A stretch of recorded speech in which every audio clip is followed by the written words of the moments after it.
You are looking at Julian's pronunciation guide, where we look at how to pronounce better some of the most mispronounced words in the world, like this other curious word. But how do you say what you're looking for today?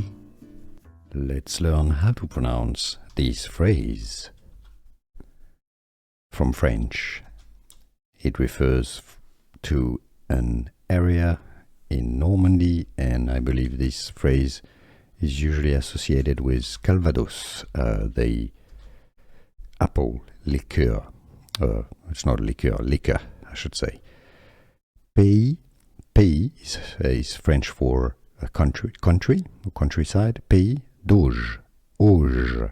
Yes, AU is pronounced O. Pays d'Auge, as in Calvados, Pays d'Auge.